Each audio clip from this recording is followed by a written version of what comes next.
Hi friends, this is বানি and welcome to my channel. বন্ধুরা, আজকে তোমাদের জন্য কিছু ইংলিশ কোলোকেশন নিয়ে এসেছি। দেখো, কোলোকেশনের অর্থ কি সেটা সবার আগে তোমাদের জানতে হবে।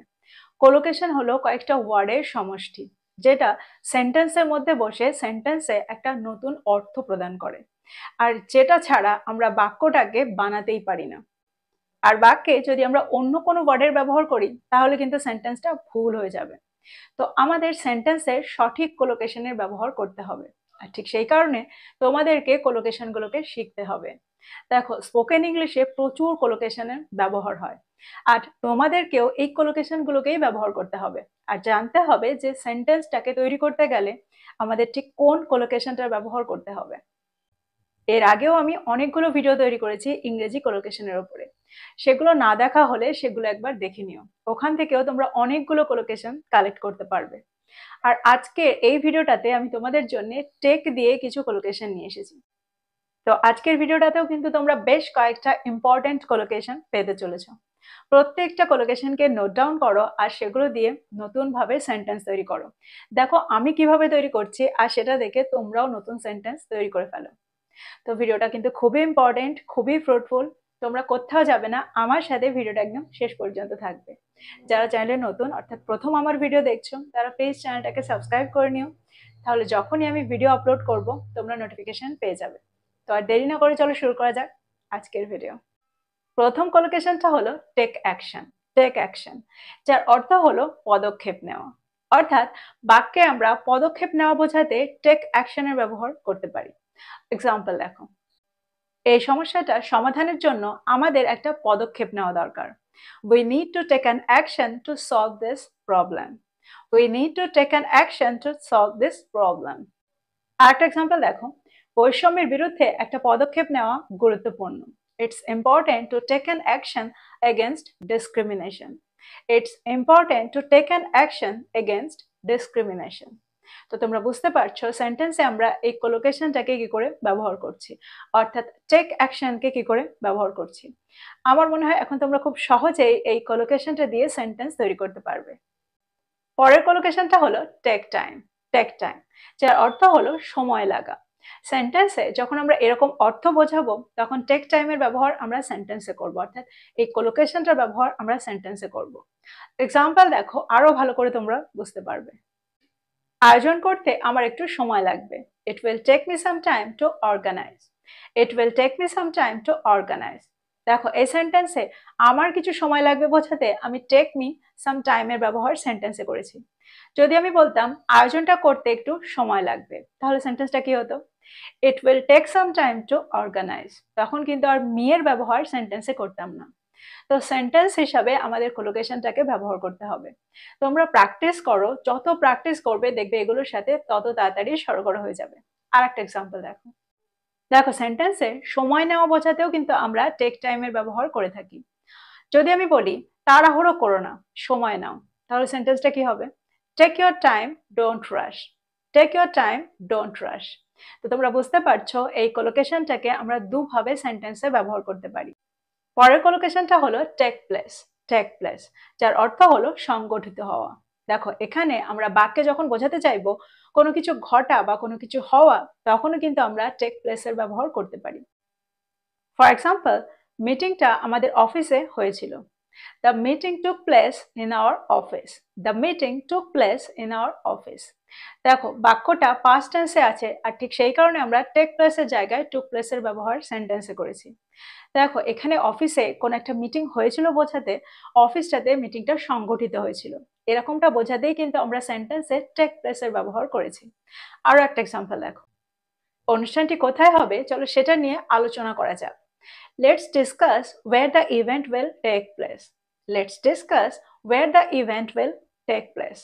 তো তোমরা বুঝতে পারছো সেন্টেন্সে আমরা টেক প্লেসের ব্যবহার কোন অর্থে করছি, অর্থাৎ এই কোলোকেশনটাকে আমরা কোন অর্থ বোঝাতে ব্যবহার করছি। আমার মনে হয় এখন তোমরা খুব সহজেই এই কোলোকেশনটাকে সেন্টেন্সে ব্যবহার করতে পারবে। নোট ডাউন করো আর সেন্টেন্স তৈরি করো। পরের কোলোকেশনটা হলো টেক রিস্ক। টেক রিস্ক, যার অর্থ হলো ঝুঁকি নেওয়া। যখন আমরা বাক্যে ঝুঁকি নেওয়া বোঝাবো তখন আমরা টেক রিস্কের ব্যবহার করতে পারি। এক্সাম্পল দেখো, তিনি তার কর্মজীবনে ঝুঁকি নিতে ভয় পান না। She is not afraid to take risk in her career. She is not afraid to take risk in her career. তো তোমরা বুঝতে পারছো আমরা সেন্টেন্সে টেক রিস্ককে কি করে ব্যবহার করছি, অর্থাৎ কোন অর্থে ব্যবহার করছি। আরো একটা এক্সাম্পল দেখো, কখনো কখনো তোমার লক্ষ্য অর্জনের জন্য তোমাকে ঝুঁকি নিতে হবে। Sometimes you have to take risk to achieve your goals. Sometimes you have to take risk to achieve your goals. তো তোমরা বুঝতে পারছো সেন্টেন্সে আমরা টেক রিস্ককে কি করে ব্যবহার করতে। পরের কলোকেশনটা হলো take a break. Take a break, যার অর্থ হলো একটা বিরতি নেওয়া। ধরো তুমি কোনো কাজ করছো আর তখন তোমার একটা বিরতি নেওয়া দরকার, কারণ তুমি ক্লান্ত হয়ে গেছো।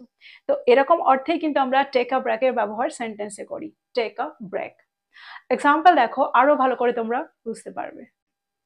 আমি ক্লান্ত, তাই আমার একটা বিরতি নেওয়া দরকার। I am tired, so I need to take a break. I am tired, so I need to take a break. তো তোমরা বুঝতে পারছো সেন্টেন্সে আমরা টেক আ ব্রেককে কি করে ব্যবহার করছি।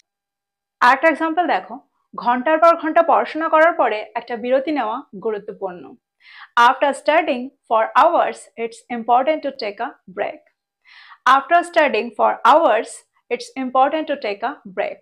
দেখো, ঘন্টার পর ঘন্টা বোঝাতে আমরা আওয়ার্স এর ব্যবহার সেন্টেন্সে করি। পরের কলোকেশনটা হলো take a walk. Take a walk, যার অর্থ হলো হাঁটাহাঁটি করা। সেন্টেন্স দেখো, আরো ভালো করে তোমরা বুঝতে পারবে এই কলোকেশনটাকে আমরা সেন্টেন্সে কি করে ব্যবহার করছি। চলো একটু হাঁটাহাঁটি করি আর তাজা হাওয়াটাকে উপভোগ করি। Let's take a walk and enjoy the fresh air. Let's take a walk and enjoy the fresh air. আরেকটা এক্সাম্পল দেখো, ঘুমাতে যাওয়ার আগে আমি হাঁটাহাঁটি করতে পছন্দ করি। I like to take a walk before going to bed. I like to take a walk before going to bed. তো তোমরা বুঝতে পারছো এই সেন্টেন্স দুটোর মধ্যে দিয়ে যে সেন্টেন্সে টেক আ ওয়াককে কত সহজেই ব্যবহার করা যায়। দেখো, আমরা প্রায়ই বলে থাকি চলো একটু হাঁটাহাঁটি করে আসি, বা খাওয়ার পরে একটু হাঁটাহাঁটি করাটা দরকার। তো এই ধরনের সেন্টেন্সকে আমরা এখন বাংলা থেকে ইংরেজিতে ট্রান্সলেট করতে গিয়ে এই কোলোকেশনটাকে খুব সহজেই ব্যবহার করতে পারি। তোমরাও কোলোকেশনটাকে নোট ডাউন করো আর সেন্টেন্স তৈরি করো। চলো দেখি পরেরটা। পরের কোলোকেশনটা হলো take a look. Take a look, যার অর্থ হলো এক নজর দেখা বা এক নজর তাকানো।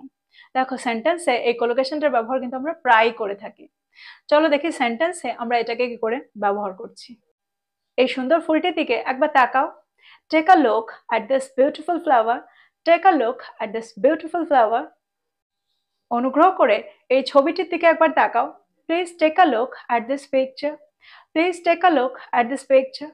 তো এই সেন্টেন্স দুটোর মধ্যে দিয়ে তোমরা বুঝতে পারছো এই কোলোকেশনটাকে আমরা কত ব্যবহার করে থাকি। তো এখন তোমরা খুব সহজে এই কোলোকেশনটা দিয়ে সেন্টেন্স তৈরি করতে পারবে। পরের কোলোকেশনটা হলো take a nap. Take a nap, যার অর্থ হলো একটুখানি ঘুমিয়ে নেওয়া। দেখো, মাঝে মাঝে আমাদের খুব ঘুম পেয়ে যায় আর তখন আমরা একটা শর্ট ন্যাপ নিয়ে নিই, এটাকেই বলা হয় টেক আ ন্যাপ। সেন্টেন্স দেখো, আরো ভালো করে তোমরা বুঝতে পারবে। তোমার যদি ঘুম পায় তাহলে একটু ঘুমিয়ে নাও। Take a nap if you are feeling sleepy. Take a nap if you are feeling sleepy. তো তোমরা বুঝতে পারছো টেক আ ন্যাপকে আমরা কি করে সেন্টেন্সে ব্যবহার করতে পারি, অর্থাৎ এই কোলোকেশনটাকে কি করে ব্যবহার করতে পারি। আর একটা এক্সাম্পল দেখো, আমি ক্লান্ত বোধ করছি, আমি একটু ঘুমিয়ে নেব। I am feeling tired, I will take a nap. I am feeling tired, I will take a nap. তো তোমরা বুঝতে পারছো সেন্টেন্সে আমরা এই কোলোকেশনটাকে কত সহজেই ব্যবহার করতে পারি। এবার আমরা দেখব পরের কোলোকেশনটা। পরের কোলোকেশনটা হলো টেক মেডিসিন। টেক মেডিসিন, যার অর্থ হলো ওষুধ খাওয়া। দেখো, আমরা যদি বলি ইট মেডিসিন বা ড্রিঙ্ক মেডিসিন তাহলে কিন্তু সেন্টেন্সটা ভুল হবে। আমরা ওষুধ খাওয়া বোঝাতে টেক মেডিসিনের ব্যবহার সেন্টেন্সে করব। এক্সাম্পল দেখো, সে তার রক্তচাপ নিয়ন্ত্রণ করতে ওষুধ খায়। She takes medicine to control her blood pressure. She takes medicine to control her blood pressure. তো তোমরা বুঝতে পারছো টেক মেডিসিনকে আমরা সেন্টেন্সে কি অর্থে ব্যবহার করছি। আরেকটা এক্সাম্পল দেখো, প্রতিদিন একই সময় ওষুধ খাওয়াটা অত্যন্ত গুরুত্বপূর্ণ। It's crucial to take medicine at the same time every day. It's crucial to take medicine at the same time every day. তো তোমরা বুঝতে পারছো সেন্টেন্সে আমরা এই কোলোকেশনটাকে কি করে ব্যবহার করছি। তোমরাও নোট ডাউন করো আর সেন্টেন্স তৈরি করো। দেখো, প্রতিদিন আমরা এই ধরনের কোলোকেশনকে ব্যবহার করে থাকি। বাংলায় আমরা এরকম প্রচুর সেন্টেন্স প্রতিদিন বলে থাকি, আর এগুলোকে ইংরেজিতে ট্রান্সলেট করতে এই কোলোকেশনটাকে আমরা সহজেই ব্যবহার করতে পারি। পরের কোলোকেশনটা হলো take an advantage. Take an advantage, যার অর্থ হলো সুবিধা নেওয়া বা সুযোগ নেওয়া। দেখো, সেন্টেন্সে আমরা take an advantage of someone অথবা take an advantage of something এরকমটাই ব্যবহার করে থাকি। এক্সাম্পল দেখো, আরো ভালো করে তোমরা বুঝতে পারবে।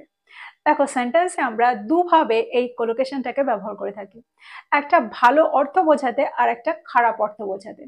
দুটো সেন্টেন্স দেখো, দুটোর মধ্যে দিয়ে তোমরা বুঝতে পারবে। তোমার এই সুযোগের একটা সুবিধা নেওয়া উচিত, বা আমরা এটাও বলতে পারি তোমার এই সুযোগটার একটা সদ্ব্যবহার করা উচিত। দেখো, দুটো ক্ষেত্রেই কিন্তু আমরা ইংরেজি সেন্টেন্স একটাই ব্যবহার করব, অর্থাৎ দুটো ক্ষেত্রেই আমরা ইংরেজিতে ট্রান্সলেট একটাই করব। সেন্টেন্সটা কি হবে? You should take an advantage of this opportunity. You should take an advantage of this opportunity. তো তোমরা বুঝতে পারছো সেন্টেন্সে আমরা টেক অ্যান অ্যাডভান্টেজকে কি করে ব্যবহার করছি। দেখো, এটা হলো এর ভালো অর্থ। খারাপ অর্থটা কি হবে? সেন্টেন্স দেখো, তার সততার সুযোগ নিও না, বা আমরা এটাও বলতে পারি তার সততার সুবিধা নিও না। সেন্টেন্সটা কি হবে? Don't take advantage of his honesty. Don't take advantage of his honesty. তো তোমরা বুঝতে পারছো এটা হলো খারাপ অর্থ, আর আমরা এরকম অর্থে এই কোলোকেশনটাকে প্রায় ব্যবহার করে থাকি। আমার মনে হয় এই কোলোকেশনটাকেও তোমরা বুঝতে পারলে সেন্টেন্সে কি করে ব্যবহার করছি। তো এই ছিল আজকের কিছু কোলোকেশন। আমার মনে হয় প্রত্যেকটা কোলোকেশনকে তোমরা খুব ভালো করে বুঝতে পেরেছো। প্রত্যেকটা কোলোকেশনকে নোট ডাউন করো আর এগুলো দিয়ে সেন্টেন্স তৈরি করো। দেখো, আমি প্রত্যেকটা ভিডিওতে তোমাদেরকে বারবার করে এটা করতে বলি, অর্থাৎ প্রত্যেকটা পয়েন্টকে নোট ডাউন করে সেগুলো দিয়ে সেন্টেন্স তৈরি করতে, অর্থাৎ সেগুলোকে ব্যবহার করতে। দেখো, তোমরা যদি এটা না করো তাহলে কিছুদিন পরে সব ভুলে যাবে, আর ঠিক সেই কারণে আমি তোমাদেরকে বারবার এটা করতে বলি। তোমরা যত এগুলোকে প্র্যাকটিস করবে দেখবে তত তাড়াতাড়ি তোমরা এগুলোর সাথে পরিচিত হয়ে যাবে। তো আজকের ভিডিওটা এই পর্যন্তই। ভিডিওটা ভালো লাগলে লাইক করতে ভুলে যেও না, বন্ধুদেরকে শেয়ার করো যারা ইংরেজি শিখছে। So this is all about today. I will be back with another video. Till then, take care. Thank you for watching this video. Bye bye.